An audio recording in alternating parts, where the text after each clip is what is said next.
My wife said it was just a girl from work. So I filed the papers before she cleaned up the bottles. I built this family from nothing. Every dollar. Every early morning. Every house I crawled under so my son could have what he needed. And the moment I trusted her with one Friday night, she used everything I built to clear me out of my own house. That is what this story is about. Before we go any further, subscribe to Revenge Handler. This channel exists for every father and grandfather who gave their best years to this family and got betrayal in return. If that hits close to home, you are exactly where you need to be. Hit subscribe right now, because what I am about to tell you, you need to hear it all the way through. My name is Mike. I am 42 years old. I am a father. I built everything I have from nothing. This is my story. Get comfortable, because the people in this story had every single chance to do the right thing. They chose wrong every time. Drop a comment below. Make sure you are subscribed. You are going to love it here. And if you think you already know where this is going, you don't. Not even close. I pulled onto my street at 9 in the evening. I was not supposed to be there. 8 cars I did not recognize lined both sides. My driveway blocked. I parked 3 houses down. Walked toward my own front door. The music hit me before I reached the porch. Not soft. Not background. Heavy. The kind you feel in your chest from the sidewalk. I stood there, key in hand. For a moment, I almost knocked. At my own front door. I almost knocked. I did not. I turned the key, pushed it open. My living room, full of strangers, designer shirts, expensive cologne, drinks in every hand. This was not a few girls from work. This was a party. A real one. The kind you plan. The kind you lie about. Then I saw her, Jennifer, standing at the kitchen island. Not alone. Some man I had never seen. His hand on the small of her back, like he belonged there. She was laughing. That laugh, the one I had not heard in months, directed straight at him, her body leaning in, her hand on his arm. I stood there. Nobody noticed me yet. 5 seconds, maybe 10. Then I moved. Let me take you back to where this started. 18 years ago, I married a woman I would have walked through fire for. We had nothing. A rented apartment. One used car between us. A joint account that barely breathed. I started my pest control business from scratch. Not glamorous work. Nobody hands you a trophy for crawling under houses. But it paid every bill. Every therapy session for our son Tyler. Every car payment. Every grocery run. Tyler is 10. He is on the autism spectrum. Bright kid. Knows more about locomotives than most grown men. His routine was sacred. We both knew that. That is what made Friday so calculated. Jennifer called me at 5:30. Just a few girls from work. Very low-key. Why don't you take Tyler to Danny's? She had already called my brother. Already arranged it. Tyler would love it. Danny had a new model train. I said yes. I should have said wait. But 18 years of trust is a hard thing to question.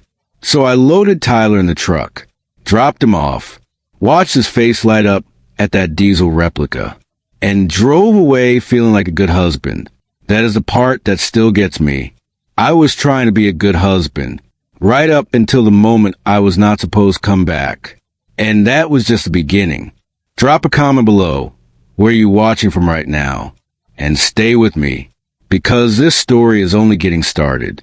If you're just joining, go back and watch from the start, because what I am about to tell you only makes sense if you know what came before. I moved through that crowd like I was invisible. Pest control teaches you that. How to navigate tight spaces. How to get close without being noticed. I use it every day under houses. I used it that night in my own living room. I got within 10 feet of her before she saw me. And that is when I heard his voice. Smooth, confident, The kind of voice that belongs to a man who has never had to work a Friday night in his life. "You're terrible, Jennifer." He said it like a compliment. She swatted his chest, laughing, playing. His name was Marcus. I heard her say it twice before she saw me. Marcus. Even the name landed wrong. Life's too short to play it safe. He said it looking straight at her. And the way he looked at her when he said it, that was not workplace banter. That was a man who had already decided she was his. Then she saw me. The color left her face in 1 second flat. I watched it happen. 18 years of knowing that face. And I had never seen it do that. Not once. That told me everything before a single word was spoken. Here is what I should have done. I should have stayed calm, assessed the room, said nothing to Marcus, pulled Jennifer aside quietly, and let the guests clear out on their own. That is what I should have done. I did not do that. I walked straight up to him, close enough that he had to tilt his head up to hold eye contact. I asked him how long he had been working with my wife.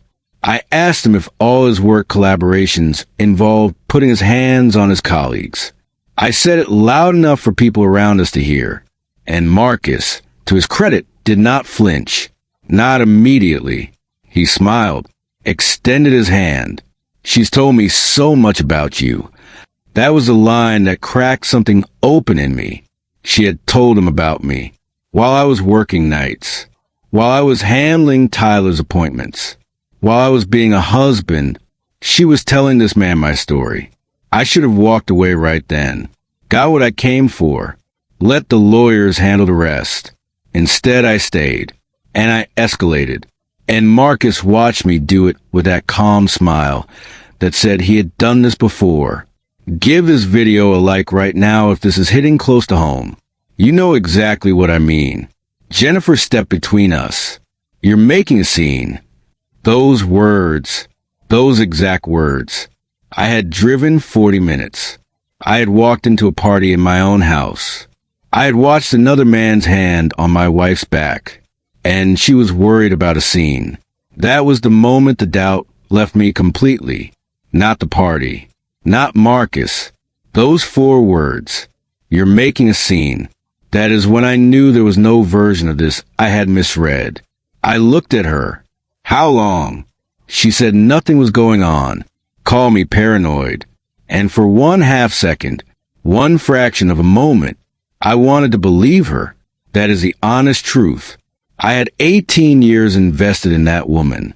18 years of a life I thought we were building together. And some part of me, the part that was still a husband, wanted her to give me a reason, any reason, something I could hold on to. She did not give me one. What she gave me instead was her hand on Marcus's arm, right in front of me, protective, like I was the threat in the room, like he was the one who needed her. That was the last time any part of me wanted to believe her. I pulled out my phone, started dialing. "The police," I said, "to report a trespasser who refuses to leave my property." The room cleared in 4 minutes. Nobody wants to be around when that call gets made, including Marcus. He told Jennifer he would call her later. I told him he would not. He left, and we stood there, in my kitchen, among the bottles and the glasses and the wreckage of 18 years. And she looked at me and said 6 months. 6 months. Half a year. I had kissed that woman goodbye every morning for 6 months. Asked about her day. Sat across from her at dinner. All of it. Every single day. While she was living a different life. 6 months. Still with me? Good. Because this is where everything changes. 6 months. I stood there and let that number sit in the room. Did not yell. Did not throw anything. Just let it breathe. 6 months of text messages. 6 months of late nights at the nonprofit. 6 months of Tyler's routine being used as a cover. His condition. His need for quiet. His love of his uncle's trains. She had weaponized our son's world to build her own. That landed harder than the affair itself. Then she did something I was not prepared for. She turned it around. When was the last time you looked at me the way Marcus does? I stared at her. She kept going. We're like roommates, Mike. No passion. No connection. He makes me feel alive. And here's the part one I'm not proud of. For about 30 seconds, I listened. I actually stood there and listened, because there was something in what she said that was not entirely wrong. We had drifted. I knew that. The business, Tyler's appointments, the grind of keeping everything running. I had not been present the way I should have been. Not fully. And that half-truth, that small sliver of something real, almost pulled me back. Almost made me say, let's try counseling. Let's work on this. Let's fix it. I was one sentence away from saying that. Then I thought about Tyler, asleep at Danny's, asking no questions, trusting his routine, trusting us. And I thought about the call she made to Danny, already arranged before she dialed me. The whole evening engineered. Our son's needs calculated. That was not a woman who had drifted. That was a woman who had planned. The doubt left me for the second and final time. I walked to her laptop, opened our banking accounts, turned the screen toward her, not to punish her. To be clear, you want to know what this life actually costs? Mortgage, $2,800 a month. Tyler's therapy, $300 out of pocket every week. Both car payments, utilities, special dietary groceries, high-speed internet because Tyler needs it for his programs. Screen after screen. Your salary covers maybe a quarter of this. The rest comes from me crawling under houses. She looked away. I kept going. While you were texting Marcus about how alive he makes you feel, I was working overtime to pay for the life that gave you the freedom to do it. She had no answer for that. Not a real one. I told her what came next. Divorce, asset division, custody arrangements built around Tyler's needs. She said she did not want a divorce. Said she wanted to fix it. Said she had ended it with Marcus. And for a moment, her voice broke. Genuinely broke. Not performance. Real. She looked like the woman I had married. Just for a second. I felt it. That pull. The one that 18 years builds in a man, whether he wants it or not. I almost sat back down. I did not, because wanting to fix something and having earned the right to fix it are two entirely different things. She had not earned it. Not even close. Together would have been 6 months ago. Together would have been honesty. Together would have been coming to me before you went to him. I packed a bag, headed for the stairs. She called after me. I did not stop. I drove to Danny's, walked in with my overnight bag. My brother looked at my face and did not ask a single question. He handed me a beer, pointed at the couch. That was enough. I lay there until 6 a.m, not sleeping, just thinking. The text started arriving from Jennifer around that same hour. Apologies, explanations, promises, then threats. I read the first few words of each one, deleted them. Around 9, Danny gave me coffee and sat down across from me. I told him everything in 2 sentences. He did not flinch. You need a lawyer, a good one, someone who knows special needs custody. He gave me a name, a woman who had handled his buddy Steve's divorce. Tough, experienced, did not mess around. I called her that same morning, left a message. She called back within the hour. Not because I was special, because she had heard this story before, and she already knew exactly what to do. Tyler came and found me while I was on that call, sat beside me on the couch, did not interrupt, just waited. When I hung up, he looked at me with that direct way he has. Dad, are you sad about something? I told him I was working through some grown-up problems. He nodded, went back to his trains. 10 years old, handling it better than most adults would. I made him a promise right then, quietly, to myself. Whatever this cost me, he would not feel it. his routine, his therapy, his college fund, his trains. None of it was going to move. Not 1 inch. We are almost at the end. Subscribe if you have not yet, because what happens next is something I have never told anyone. You stayed. Good.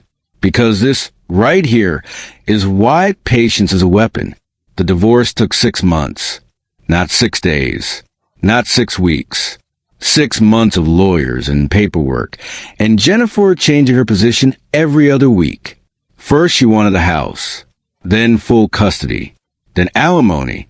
She told her attorney I was a workaholic, that I had been emotionally absent for years, that the marriage had broken down long before Marcus, and some of it was not entirely untrue. I will not pretend otherwise. But truth without context is just a weapon with better aim. And her attorney knew exactly how to aim it. What Jennifer did not account for was the party. Specifically, the people at the party. Strangers fill a room, but they do not disappear afterward. Several of those guests had pulled out their phones that night, not to call anyone, to record a confrontation in the kitchen between a husband and the man standing in his house. That footage existed, on phones belonging to people who owed Jennifer nothing. My attorney made 3 calls. 2 of those people responded. One sent the footage without being asked twice. It showed Marcus, his hand on her back, her body language, her protecting him. All of it documented. On a night she had deliberately arranged to keep me away. That footage did not win me everything, but it ended the alimony conversation permanently, and it shifted the custody discussion in a direction Jennifer had not anticipated. Marcus disappeared around the 2nd month of proceedings. I will be honest, part of me had expected that. The man who had described himself as someone who takes what he wants did not want a divorced woman with a special needs child and a lawyer breathing down his neck. Turned out passion has a price point. And Jennifer was about to find out exactly what hers was. The settlement came down on a Tuesday. Shared custody built around Tyler's schedule.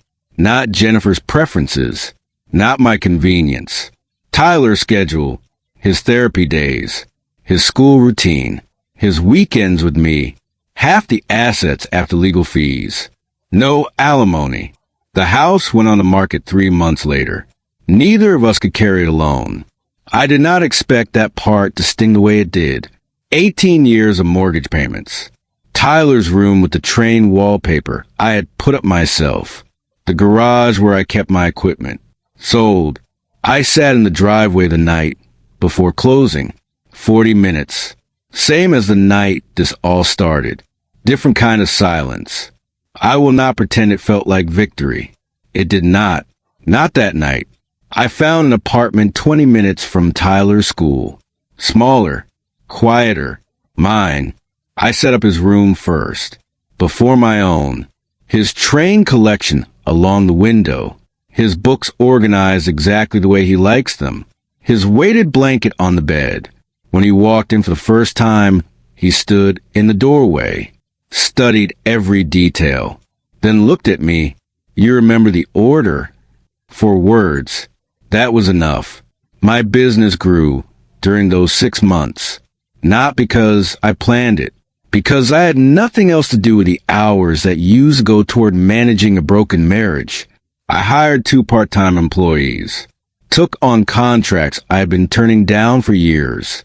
Tyler's therapy was covered without stress for first time in longer than I could remember. His college fund rebuilt. Moving again.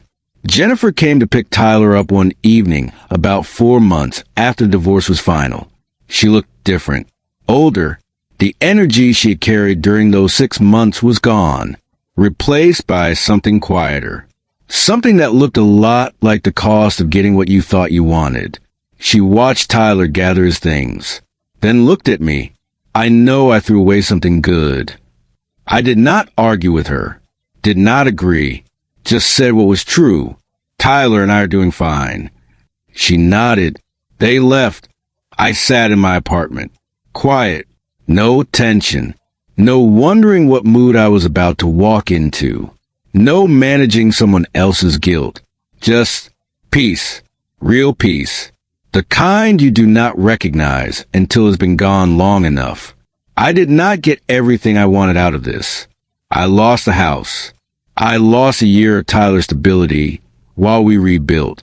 I lost a version of my life I had worked 18 years to build. And there are nights, I will not lie to you, where that still sits heavy. But here is what I know now that I did not know the night I walked into that party. The weight I had been carrying was not my marriage. It was someone else's deception. And the moment it was gone, I could finally stand up straight. They forgot one thing about quiet men who work with their hands. We build things that last. And we know exactly when something is too far gone to save. If this story moved you, subscribe to Revenge Handler. Share this with someone who needs to hear it. And drop a comment below, because your story matters too.